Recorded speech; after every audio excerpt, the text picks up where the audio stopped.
Digigit nyamuk emang nyebelin banget sih, terutama kalau kita tidur, itu karena gigitan mereka bisa kebangun meskipun tidurnya leleb banget. Lebih-lebih lagi kalau suara nyamuknya menyebalkan. Itu rasanya pengen banget ngegilas nyamuk itu sampai penyet pakai kedua tangan ini. Bener gak sih? Namun meskipun hewan satu ini dengan segala hal yang membuat kita jengkel sama mereka dan sebenarnya juga menghisap darah kita, bagi sebagian besar orang bukan merupakan suatu ancaman. Karena rasa gatel, panas, nyeri yang dirasakan setelah gigitan mereka biasanya bakal hilang dalam hitungan detik maupun menit. Namun di balik rasa gatal yang hanya sementara itu, ternyata ada suatu hal yang sangat menakutkan bisa terjadi. Bersamaan dengan gigitan mereka, ternyata beberapa makhluk yang paling mematikan di dunia ini bisa ikutan masuk ke dalam tubuh kita, mengalir ke dalam darah dan merusak tubuh kita dari dalam. Dan yang lebih berbahaya lagi, banyak yang berujung pada kematian. So, di video kali ini kita akan melihat 5 penyakit yang paling mematikan di dunia tersering yang disebabkan oleh gigitan nyamuk yang biadab ini. Seperti biasa, sebelum kita mulai video ini, jangan lupa subscribe ya Menders, karena support dari kalian sangatlah berarti. So, ayo kita mulai. Stay tune and let's find out.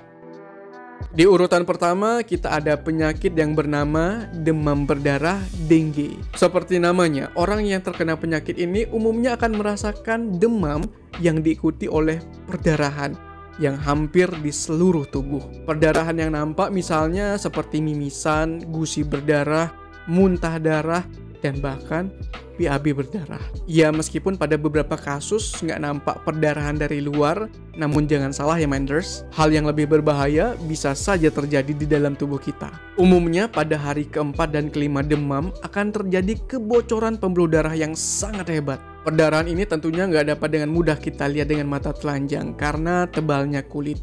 Namun pada beberapa kasus dapat muncul bintik-bintik kemerahan di seluruh tubuh. Sehingga secara tidak langsung darah kita akan menipis dan bahkan kehabisan darah. Hal-hal seperti ini sangat jarang diketahui oleh masyarakat umum. Sehingga pada kasus-kasus yang tidak ditangani dengan segera, maka bisa menyebabkan kematian yang kadang-kadang tidak tahu penyebabnya apa. Jadi, kenapa sih bisa terjadi kebocoran pembuluh darah pada penyakit ini? Oke Menders, hal ini dikarenakan tubuh terinfeksi oleh suatu virus yang bernama virus dengue. Virus ini di dalam tubuh mampu menyebabkan kerusakan pada pembuluh darah dan lebih berbahayanya, menghancurkan trombosit. Trombosit merupakan salah satu jenis sel darah yang berfungsi untuk menghentikan perdarahan. Mudahnya, trombosit ini adalah plester alami tubuh. Yang menjadi pertanyaan sekarang, gimana caranya virus ini masuk ke dalam tubuh kita? Virus ini mampu masuk ke dalam tubuh kita melalui gigitan nyamuk. Spesies nyamuk yang membawa virus dengue di dalam tubuhnya ada 2, yaitu nyamuk Aedes aegypti dan Aedes albopictus. Ciri khas nyamuk ini berwarna hitam dengan belang putih di sekujur tubuhnya. Nyamuk Aedes aegypti memilih bersarang dan bertelur di tempat yang lembab Menders, seperti genangan air atau penampungan air yang jernih. Jadi mereka bisa bertelur di rumah kita Menders, misalnya di bak mandi, vas bunga, talang air, dan bahkan di tempat minum hewan peliharaan. Nyamuk ini juga suka bersembunyi di tempat yang gelap atau minim cahaya Menders, misalnya seperti kolong tempat tidur, belakang meja, ataupun baju yang menumpuk kotor. Jadi pastikan rumah kalian aman dari habitat alami nyamuk ini ya Menders, yang artinya kalian harus rajin bersih-bersih. Di urutan kedua kita punya penyakit malaria. Beda halnya dengan demam berdarah, malaria adalah penyakit yang menyebabkan terjadinya pemecahan pada sel darah merah atau eritrosit. Hal ini dikarenakan adanya infeksi suatu parasit yang bernama Plasmodium. Parasit Plasmodium saat di dalam darah, mereka dapat masuk ke dalam sel eritrosit dan berkembang biak di dalamnya.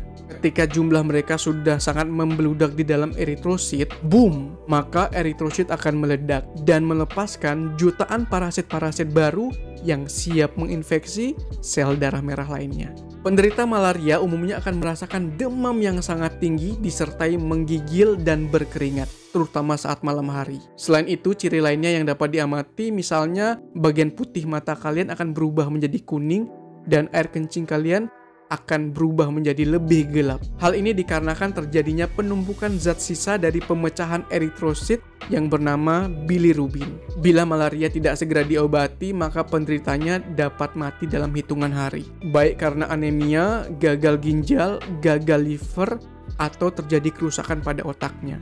Oke, nyamuk yang membawa parasit Plasmodium ini bernama nyamuk Anopheles. Ciri khas nyamuk ini yaitu satu, badannya nampak bersisik. Berbeda dengan nyamuk Aedes, nyamuk Anopheles lebih suka tinggal di tempat yang kotor, Menders. Misalnya got dan tempat sampah. So, rajin-rajin ya untuk membersihkan lingkungan kalian.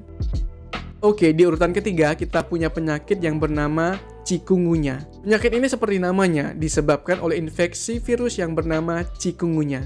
Sama seperti virus dengue, Aedes aegypti merupakan nyamuk yang membawa virus ini. Ya meskipun nyamuknya sama, ternyata virus ini nggak seberbahaya virus dengue kok, Menders. Gejalanya berupa demam yang biasanya hilang dalam 2-3 hari.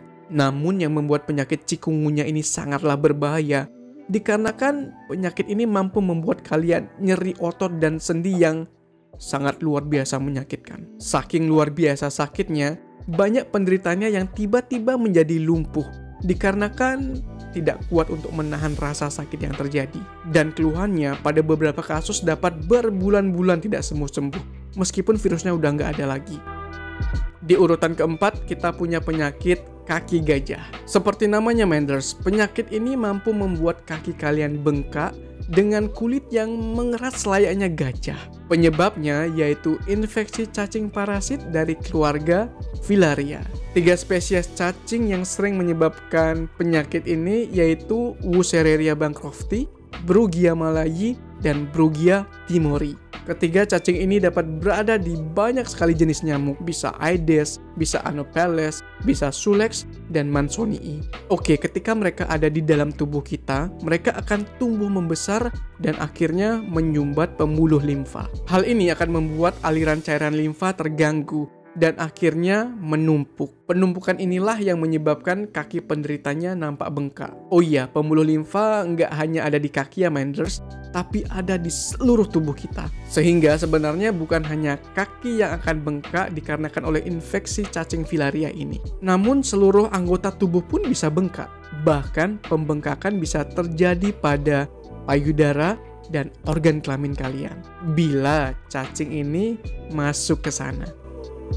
Di urutan terakhir kita memiliki penyakit Zika. Penyakit Zika memang nggak seberat 4 penyakit tadi. Gejala yang terjadi umumnya ringan, misalnya seperti timbul ruam, demam, mual, nyeri sendi, dan nyeri otot. Namun beda halnya jika infeksi virus Zika ini menginfeksi ibu hamil. Virus ini dapat masuk ke dalam kandungan dan menyebabkan kelainan bawaan pada bayi. Kelainan yang umum terjadi yaitu terjadinya mikrosefali pada bayi, di mana pertumbuhan tulang kepala mengalami gangguan, sehingga ukuran kepala menjadi kecil dan pastinya terjadi kerusakan otak. Bayi-bayi yang terkena mikrosefali sayangnya umurnya tidaklah lama. Namun bila bayi-bayi ini masih bisa bertahan hidup, umumnya mereka akan mengalami keterbelakangan mental dan imun tubuh mereka sangat rendah, sehingga gampang untuk terjadi infeksi. Oke, mungkin sekarang sebagian besar dari kalian sedang mengernyitkan dahinya, berpikir bahwa aku baik-baik aja kok, padahal sering digigit nyamuk tuh. Benar, nyamuk tidak selalu memiliki virus-virus ini di dalam tubuhnya. Mereka hanya pembawa atau istilahnya vektor.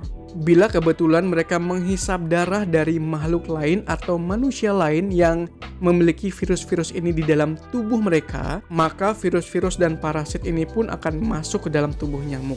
Dan mereka, parasit dan virus-virus ini di dalam tubuh nyamuk nggak bakal bisa berkembang, sehingga menunggu waktu untuk masuk ke dalam tubuh kita. Ketika nyamuk ini menggigit kita. Meskipun tidak semua nyamuk ada parasit maupun virus-virus yang berbahaya ini, tapi kita tetap waspada ya.